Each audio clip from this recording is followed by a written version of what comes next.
130여 년 전 아득하고도 머나먼 조선을 향해 발걸음을 내디딘 이들이 있었습니다.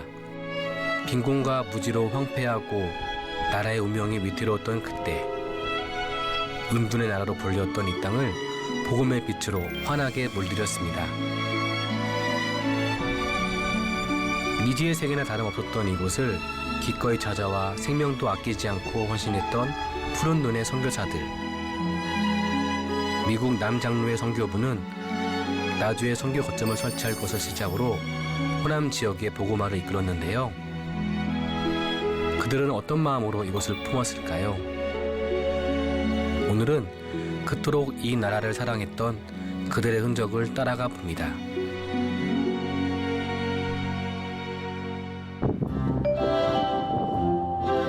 이곳은 바다 내음이 물씬 풍기는 전라남도 목포항입니다. 호남 지역 교회 개척과 의료선교의 아버지라 불리는 오행 선교사와 유진배 선교사님. 1897년 이곳 목포항이 개설되면서 나주의 교통 입지가 아주 약화되었습니다. 그러자 미국 남장로의 선교부에서는 이곳 목포에 땅을 구입하고 목포 선교부를 설립하게 되었는데요. 이 목포 선교부를 통해 가지고 호남 선교의 기틀이 마련되었습니다.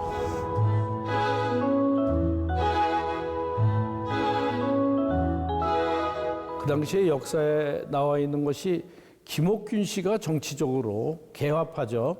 고종한테 협력을 많이 해줬어요. 그래갖고 알렌 선교사가 한국에 들어와 있었는데 이런 분들이 힘을 합쳐가지고 고종을 설득을 해서 이제 선교사가 들어오게 됐습니다. 근데 고종이 약속을 하기를 그럼 너희들은 선교는 하지 말아라. 다만 의료하고 교육만 해라. 선교하면 안 된다. 이렇게 해서 이제 합의를 해서 일단 들어오게 됩니다. 선교사가 들어오면서 의료 선교사가 들어올 수밖에 없고 교육 전문가가 들어올 수밖에 없는 그런 입장이었고 전도는 못하게 돼 있는데 이것을 통해서 간접 전도를 하게 됐던 겁니다. 낯선 오지 땅에서 적응하는 것도 쉽지 않았을 텐데 선교사들의 헌신과 열정은 매우 뜨거웠다고 전해집니다. 오늘은 이곳에 여전히 남아있는 선교사님들의 발자취를 따라 걸어볼 예정입니다.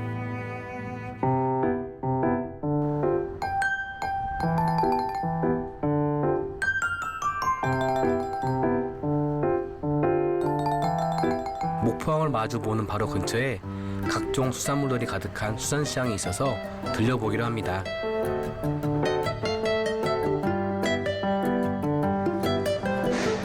목포는 홍어가 유명해서 그런지 진짜 어시장이라고 해서 거의 홍어만 파는 것 같습니다. 홍어의 본고장, 바로 목포. 목포 하면은 홍어. 대단하네요. 홍어와 관련된 모든 그런 것들이 있는 것 같습니다. 와, 진짜 이 홍어들은 참 먹기 힘들지만은 먹어보면은 그 맛을 잊지 못해서 계속 찾는다는 홍어. 여기를 보고 저기를 봐도 다 홍어입니다. 전국으로 택배가 나가는데 여기서는 와, 홍어 손질만 하루 종일 하시는 것 같아요. 대단하시다.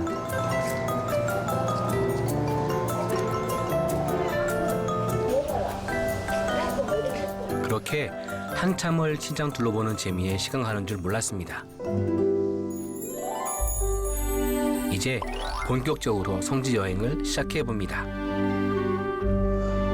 유진배 선교사님은 전남 지역 중에서도 내륙지방을 중심으로 선교활동을 펼쳤고, 그리고 오행 선교사님은 해안지방과 도서 지역을 중심으로 이렇게 의료활동을 펼쳤습니다. 그리고 1897년 마침내 3월 5일 유진배 선교사님과 또한 레이놀드 선교사님과 신도들은 이곳 목포 지역에 최초의 교회를 세우게 됐는데요.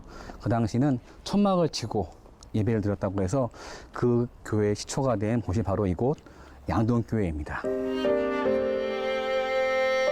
목포의 첫 개신교회로 설립된 이곳은 교육선교, 의료선교, 그리고 다양한 선교 기관을 설립하여 지역 사회를 위해 헌신적으로 봉사해 왔는데요. 선교사가 복음의 씨앗을 뿌리고 한국의 성도들이 지켜낸 호남 지역 최초의 자생교회이기도 합니다. 교회에 도착해서 둘러보기 시작했는데요. 교회 건물에 아주 특별한 것이 있다고 합니다.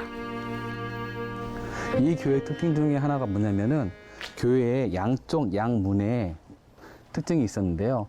문 아치 위에 보면은 한글로 쓰여있는 글귀가 있고 또 이 반대편 문에는 또 한글로 쓰여 있는 글귀가 있습니다. 그래서 이렇게 한글로 쓰여 있는 문에는 여자 신도들이 출입을 했었고요. 반대편에 한글로 쓰여진 문 그쪽으로는 남자 성도들이 입장을 했다고 합니다. 당시에는 아직 남녀가 유별하기 때문에 동시에 앉거나 동시에 입장하거나 그런 것들이 아직은 지금처럼 활발하지 않았기 때문에 이러한 특징들을 갖고 있습니다. 남녀가 다른 문으로 출입했다고 하니 당시의 시대상을 반영한 것이라고 할 수 있겠네요. 또한 이렇게 교회 건물이 지어진 이 벽돌은 아니고 이게 돌인데요. 이 근처 유달산에 있는 그런 돌을 교인들이 손수 갖고 와가지고 조각을 하고 모양을 맞춰가지고 이렇게 교회 벽면과 이런 기둥들을 하나하나 다 만들었다고 합니다. 어떻게 보면 진짜 그 당시에 돌을 캐가지고 깎아가지고 이동을 해서 쌓고 또 이렇게 기도하는 마음으로 이 성전을 지었다고 생각을 하니까요. 참으로 참 마음이 먹먹해지고 참 위대하다는 생각이 들었습니다.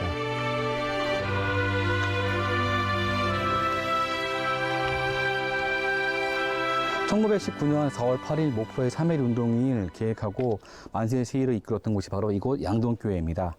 1919년 3월 1일에 3.1 운동이 일어나자 양동교회 교인들과 그다음에 우리 영흥학교, 정명여학교 학생들은 태극기와 전단을 제작을 해가지고 바로 이곳 양동교회 지하실에서 했다고 하는데요. 그래서 목포에 있는 많은 학교들과 학생들이 함께 참여하기로 하고 목포 시내에서 동시다발적으로 만세 시위를 일으키기도 계획했습니다. 그래서 4월 8일 양동교회 교인들은 학생들과 함께 독립만세운동이라고 쓴 깃발을 들고 앞장섰다고 하는데요. 이날 만세 시위로 인해서 많은 교인들과 또 학생들이 일본 경찰에 붙잡혀가는 또 수모를 당했다고 합니다.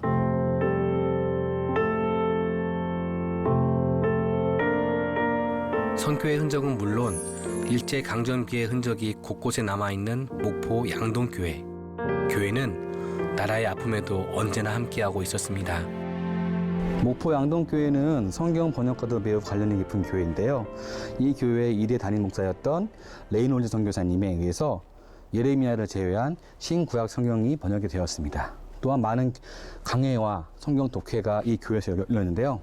1902년 6월에는 아펜딜러 선교사님이 제물포에서 이곳에 참석하기 위해서 내려오시다가 군산 앞바다에서 선박사고로 인해서 거기서 돌아가시게 되는 아픔도 겪은 사건이 있습니다. 목포의 복음화는 물론 근대화에 앞장섰던 목포 양동교회는 선교사와 성도들의 헌신이 흐르고 흘러 오랜 역사를 간직하고 있습니다.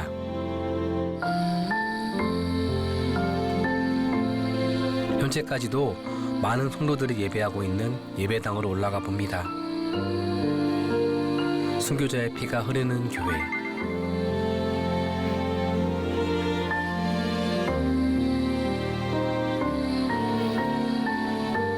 감사한 마음으로 그리고 이곳의 역사적인 흔적들이 잊혀지지 않기를 바라는 마음을 담아 함께 기도했습니다.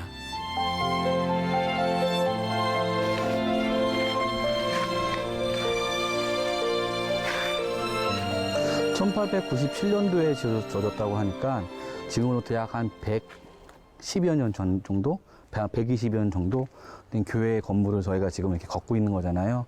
이렇게 교회 건물에 남아있는 것 자체가 너무 감사한 일이고, 이런 근현대적인 그런 역사적인 가치가 있는 건물들은 허물지 않고 이 모습 그대로 잘 보존해가지고 우리의 신앙이, 우리의 믿음이 또 우리 후손들에게 또 이렇게 잘 전달되어 줬으면 하는 그런 마음이 있습니다.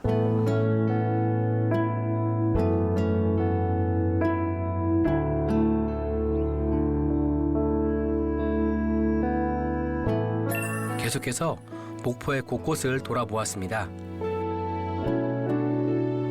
양동교회를 뒤로하고 그 당시 목포의 역사를 찾아 목포 근대역사관으로 향해 봅니다.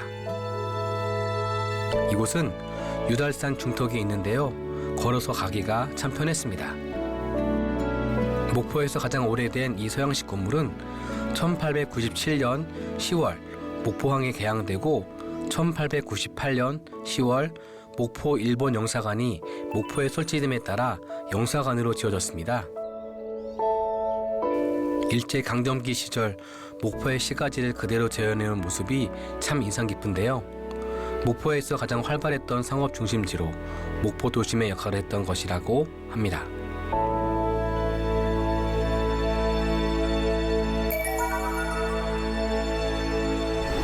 (1983년) 정명여학교 선교사 사택 총장에서 발견된 종이가라고 합니다. 사택을 수리하다가 천장을 위해서 이렇게 당시 종이가가 적혀져 있는 게 문서가 발견했다고 하는데요. 자, 결국은 3.1운동과 또 독립운동과 성사들의 그런 관계가 되게 돈독했고 되게 또 협력적이었다는 관계라고 볼 수가 있겠습니다. 목포에 오면 이곳은 꼭 한번 들러야 하는 곳인 것 같습니다. 정말 자세한 역사 지식과 유물들을 볼 수 있었습니다.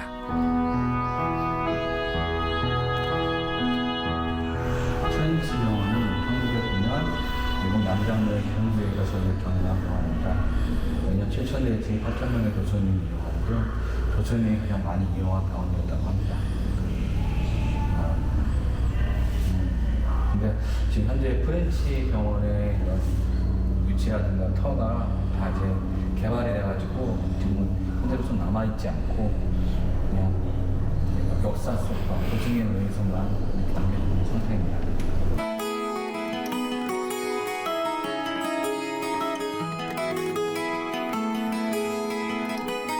만세 시위를 하는 독립운동가들의 그림 앞에 마주했습니다.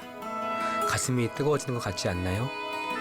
저도 절로 태극기를 흔들어 보게 됩니다.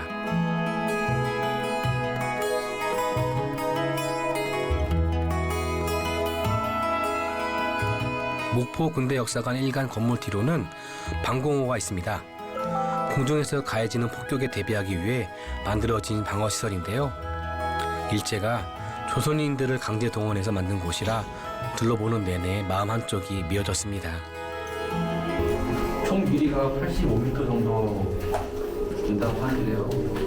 이것을 봤을 전문적인 관계가 있는 것도 아닐 테고 그냥 곡괭이 하나 주고 사과 하나 주고 팔았을 텐데 봤을 우리 선조들 우리 할아버지 할아버지들 할머니 할머니들 참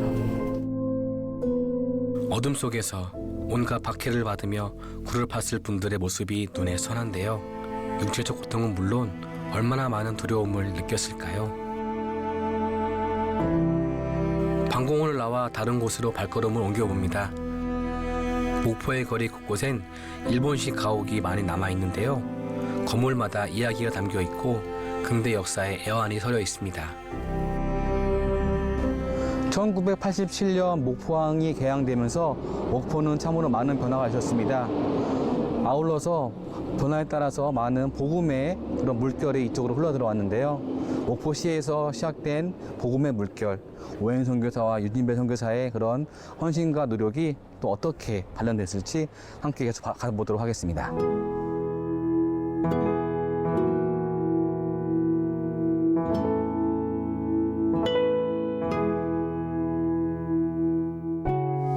교회로서 목포에 양동교회가 있다면은 학교로서는 정명여학교가 있습니다. 1903년도 미국 남장로의 선교부에서는 이곳 목포에다가 정명여학교를 설립하였고요. 제1대 교장으로서 스트래퍼 선교사가 취임하게 됩니다.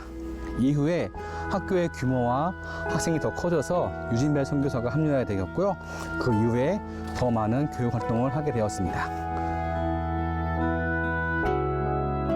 조선 말기까지 대한제국 말기까지 한 2, 3천 개 국민학교부터 중고등학교, 대학교 특별히 그런 걸 교육을 엄청 많이 했어요. 수많은 교육기관을 통해서 문명으로부터 깨닫게 해줬고 또 제일 중요한 게 여성의 인권에 관한 문제예요. 그 당시 조선 말기에는 여성이라고 그러면은 이름도 없었던 사람이 태반이에요. 천시받고 무시당했던 여권 신장을 이뤄준 것이 여학교를 이화학당 같은 걸 세워가지고 여성 인권을 세워줬고 특별히 그분들이 했던 효과는 대한민국 독립을 위해서 미국에서 선교 자금도 해오고 한국을 선전을 해주고 이래서 한국 독립하는 그 일을 엄청 많이 도와줬어요. 정명여학교는 목포의 여성 교육기관 중 가장 오랜 역사를 지니고 있을 뿐만 아니라 여성의 지위를 향상시키고 개선시킨 한국 여성 중등교육의 산 증인입니다. 1912년도에 이곳에 선교사를 위한 주거 공간이 생겼는데요.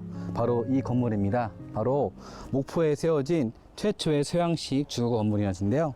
이곳은 미국 남장로의 선교사들이 주거용으로 또한 삶을 살기 위해서 지어졌습니다. 이 건물은 1989년도까지 계속 사용되다가 그 이후에는 기념관과 또한 음악실로 현재는 사용되고 있습니다. 사택 건물은 전체적으로 평면과 구조가 단순한 모더니즘 양식을 취하고 있으며 현재는 등록문화재로 지정되어 있습니다. 안녕하세요. 정유진 학생이에요? 네. 오늘 학교 좀 이렇게 소개해 줄 수 있어요? 네. 그럼 부탁할게요. 정명여중 3학년 학생회장 정유진 학생이 오늘 동행해 주었는데요. 선배들의 위상과 정신을 이어받아 성실히 학교를 다니는 모습을 보니 새삼 마음이 즐겁습니다. 이 학교에 대한 역사와 또 알고 듣고 배웠던 거에 대해서 좀 설명해 줄 수 있어요? 네, 저희 학교는 1903년 미 남장로교회 선교 일환으로 세워진 학교입니다. 그리고 전라남도 최초의 여성 교육기관이고 일제감정기에 4.8 만세운동을 주도한 학교로서 1903년에 이제 신사참배를 거부해서 폐교되었다가 해방 후에 1937년에 이제 다시 재개교하였어요. 네, 저희 학교가 이제 미션 스쿨이다 보니까 경건회나 이런 걸 통해서 신앙을 좀 더 이제 배우고 예배를 드림으로써 이런 점에서 좋은 것 같아요. 학교의 교정엔 3.1운동 기념비가 세워져 있는데요. 어린 나이에도 학생들은 조금도 굴하지 않고 만세운동에 참여했습니다. 그래서 그때 3.1운동 할 때 여기 여학생들 잡혀갔대요. 일본 경찰. 근데 그게 고등학생이 아니었대. 중학생이었대, 중학생. 중학생들이 잡혀갔다는 거야. 왜냐면 이거 만세 시위했다고. 그래서 거기서 이제 좀 이렇게 고문당한 친구들도 있고, 그 다음에 좀 이렇게 안 좋게 된 경우도 있다 해가지고, 어떻게 보면 되게 선배님들이 그렇게 당한 거니까. 정유진 학생과 함께 선교사 사택, 지금은 100주년 기념관이기도 한 곳으로 올라가 보았습니다. 여기는 기념관이라고 들었는데, 그죠? 역사의 한 페이지를 장식하고 있는 학교답게 오랜 역사들이 기록되어 있는데요. 항일운동을 지속적으로 펼쳐나갔던 곳이기에 독립운동의 자료들 또한 남아 있었습니다. 옛날에 저런 옷을 입고 다녔대요.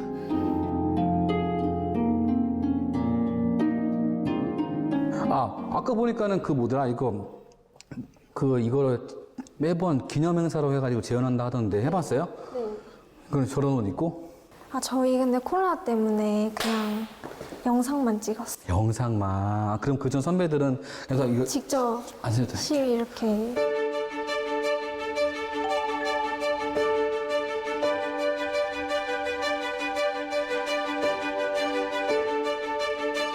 이거 봐봐 옛날에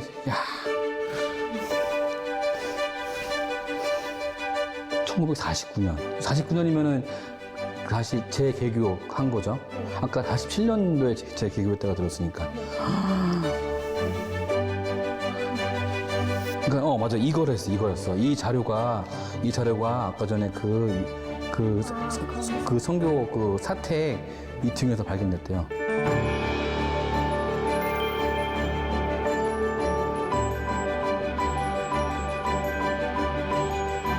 무지했던 조선인들에게 복음은 물론 민족 정신을 일깨워준 선교사님들. 그들의 노력으로 많은 것들이 변화할 수 있었습니다. 생명을 걸었던 가르침과 뜨거운 헌신, 그 피와 눈물이 흐르고 흘러 오늘에 이룰 수 있었던 건 아닐까요?